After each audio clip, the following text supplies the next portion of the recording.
تو خود حدیث مفصل بخواں عظیم مجمل۔ آفتاب کا طلوع و غروب، روز و شب کا تسلسل اور اسی طرح کے تمام فطری مناظر زمانہ نامعلوم سے یکساں طور پر رونما ہوتے چلے آ رہے ہیں، اور اگر کائنات نام صرف انہی نقوش کا ہو تو ہم یہ بھی کہہ سکتے ہیں کہ دنیا کسی انقلاب و تغیر کو قبول نہیں کرتی، لیکن حقیقت امر شاید اس کے خلاف ہے، کیونکہ اہل علم پورے یقین کے ساتھ کہتے ہیں کہ عالم حادث ہے، متغیر ہے۔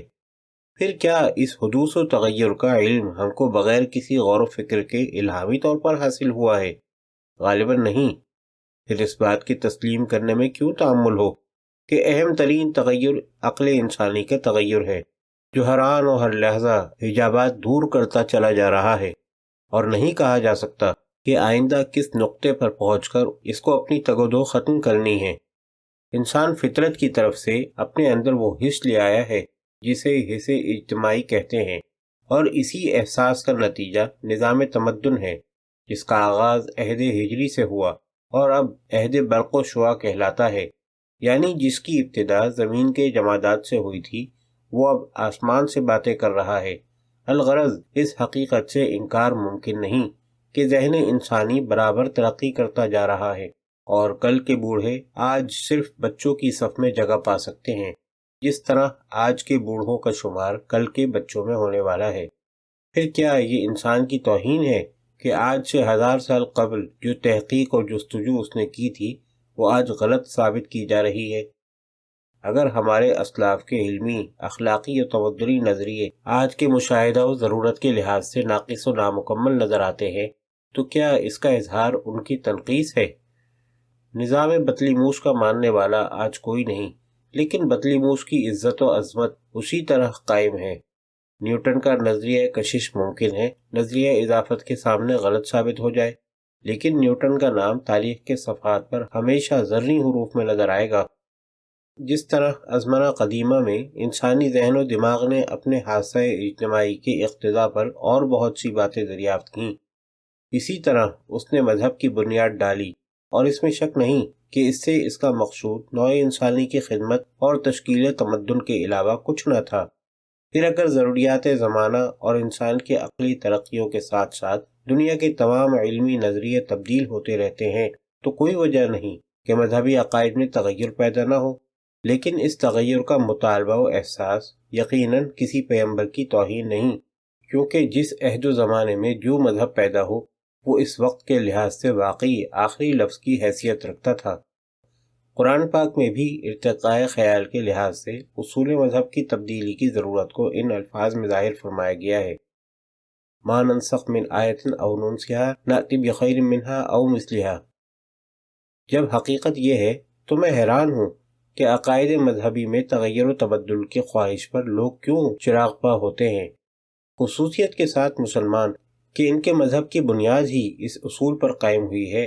کہ خزمہ صفا پر عمل کیا جائے اور زمانے کا ساتھ دینے کی اہلیت اپنے اندر پیدا کی جائے۔ مذاہب عالم کی تاریخ پر غور کرنے سے معلوم ہوتا ہے کہ ایک چیز تو وہ تھی جسے ہم پیغمبرانہ روح کہتے ہیں، اور دوسری جو اس کے بعد پیدا ہوئی وہ نفس مولویانہ تھا، یعنی ایک تو وہ نفوس پاکیزہ تھے جن کے ذہن خلاق نے انسانی سوسائٹی کی فلاح کے لیے کچھ اصول وضع کیے، اور دوسرے وہ تھے جو ان کے نفاذ کرنے والے تھے۔ پھر ان میں اکثر وہی تھے جنہوں نے اس پیغمبرانہ روح کے حقیقی منشا سے ناآشنا رہ کر محض الفاظ کو لے کر ان کی پرستش شروع کر دی، اور کمتر ایسے تھے جن کے دماغوں نے ہادی اول کی عقل سلیم کے متوازی چل کر اس کی تعلیم کی حقیقت کو دریافت کیا۔ یہ رونا پہلے بھی تھا اور آج بھی ہے، اور اسی لیے اس سے قبل بھی عقل و مذہب میں جنگ جاری رہی اور اب بھی جاری ہے۔ فرق اگر ہے تو صرف اتنا کہ پہلے ذہن و عقل کی آزادی کو بزور شمشیر فنا کر کے اسے زیادہ ابھرنے کا موقع نہیں دیا جاتا تھا، اور آج یہ مجبوری اٹھ جانے سے عقل انسانی زیادہ سنگین محاذ قائم کرنے میں کامیاب ہو گئی ہے۔ اب آئیے اس جنگ پر ذرا اور وضاحت کے ساتھ روشنی ڈالیں۔ اہل سائنس کہتے ہیں کہ سائنس ہمیں صرف ان باتوں کا یقین کرنے پر مجبور کرتی ہے جن کو ہم صحیح ثابت کر سکتے ہیں، برخلاف اس کے مذہب مشتمل ہے چند مضموعات پر جن کا کوئی علمی یا استقرائی ثبوت پیش نہیں کیا جا سکتا، اور اگر اہل مذہب سے سوال کیا جاتا ہے کہ ان کی باتوں پر ایمان لانے کے کیا اسباب ہیں، تو وہ 3 دلیلیں پیش کرتے ہیں۔ ایک یہ کہ ہمارے اسلاف ایسا ہی یقین کرتے تھے، دوسرے یہ کہ ہمارے اسلاف جو دلائل پیش کر چکے ہیں وہ کافی ہیں، تیسرے یہ کہ اصول مذہب پر گفتگو کرنا ناجائز و ممنوع ہے۔ کیا یہ دلائل واقعی کوئی وزن رکھتے ہیں؟ اگر 2000 سال قبل مسیح کے اکتشافات علمیہ کو عقل انسانی نے آج بالکل بدل کر رکھ دیا ہے، تو کوئی وجہ نہیں کہ اس وقت کا مذہب جوں کا توں باقی رہے اور اس کے اصول اب بھی مفید و کارآمد ہوں۔ پھر اگر تمام دنیا میں صرف ایک ہی مذہب ہوتا تو بھی کہا جا سکتا تھا کہ وہ ایک ایسی حقیقت ہے جس میں کبھی اختلاف پیدا ہی نہیں ہوا۔ لیکن جب دنیا میں سینکڑوں مذاہب قائم ہوئے اور ہر ایک نے اپنے سوا تمام دیگر مذاہب کو جھٹلایا، تو ایک طلبگار حق کے لیے چارہ کار صرف یہ رہ جاتا ہے کہ وہ ان سب کو عقل کی کسوٹی پر کسے اور کسی ایک کی صحت پر ایمان لائے۔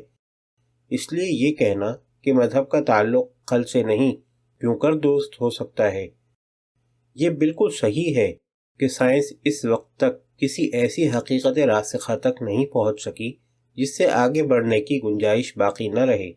لیکن اس میں بھی شک نہیں کہ جو دن گزرتا ہے وہ حقیقت سے قریب تر ہوتا جا رہا ہے،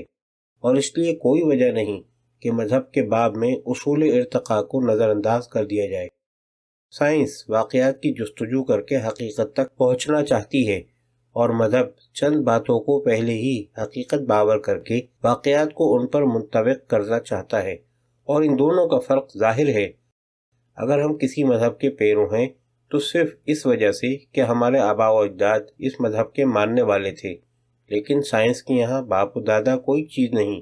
وہ ہر انسان سے انفرادی طور پر عقل و تمیز کے صرف کا مطالبہ کرتی ہے۔ عقل انسانی نے عقائد مذہب میں جس تغیر کو قبول کیا وہ اہل علم سے مخفی تھا۔ ابتدائی حالت میں جب انسان وحشی و جاہل تھا، وہ خدا کو ایک ایسی ہی خود مختار فرمانروا ہستی سمجھتا تھا جیسے کسی دنیاوی صاحب جبروت بادشاہ کی ہوتی ہے، یعنی نہ وہ کسی قانون کا پابند ہے نہ کسی اصول پر کاربند، جو اور جس طرح چاہتا ہے بناتا بگاڑتا ہے۔ اس کے بعد جب 17ویں صدی میں ڈیکارٹ، کیپلر، گلیلیو اور نیوٹن پیدا ہوئے اور انہوں نے کائنات کو ایک بڑی مشین کی طرح نظم و اصول کے ساتھ چلتے ہوئے تسلیم کیا، تو خدا کے اس قدیم عقیدے میں بھی کچھ تبدیلی پیدا ہوئی، اور لوگوں نے باور کیا کہ دنیا کا کاروبار بے شک خدا چلاتا ہے، لیکن مخصوص مشینری کے ذریعے جس نے اس کو پیدا کیا ہے۔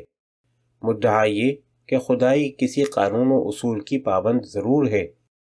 جب یہ دور بھی ختم ہوا اور 18ویں صدی آئی تو اس مشینری میں کسی خارجی قوت کی مداخلت کو بھی تسلیم نہ کیا گیا۔ مدعا یہ کہ حکمراں تو ہے لیکن نظم و نسق سے اسے کوئی واسطہ نہیں۔ زمانہ حال کی جو کیفیت ہے وہ سب پر ظاہر ہے کہ سرے سے خدا کا وجود ہی معرض خطر میں پڑ گیا ہے۔ بہرحال یہ واقعہ ہے کہ دیگر علوم و فنون کے ساتھ مذہبی نظریوں میں بھی غیر معمولی تغیر پیدا ہوا، اور وہ وقت آنے والا ہے جب اس کی انتہا کچھ اور ہوگی، یعنی مذہب کا نام لینا ہی گناہ سمجھا جائے گا۔ اور جس طرح کسی وقت دین نے بے دینی کا استحصال تیغ و خنجر سے کیا تھا، بالکل اسی طرح بے دینی دین کو محو کر دینے کی کوشش کرے گی، کیونکہ اس وقت مذہبی اہمیت صرف سیاست کے رجحان پر قائم ہے اور اس کی حیثیت سرمایہ دارانہ پروپیگنڈے سے زیادہ کچھ نہیں۔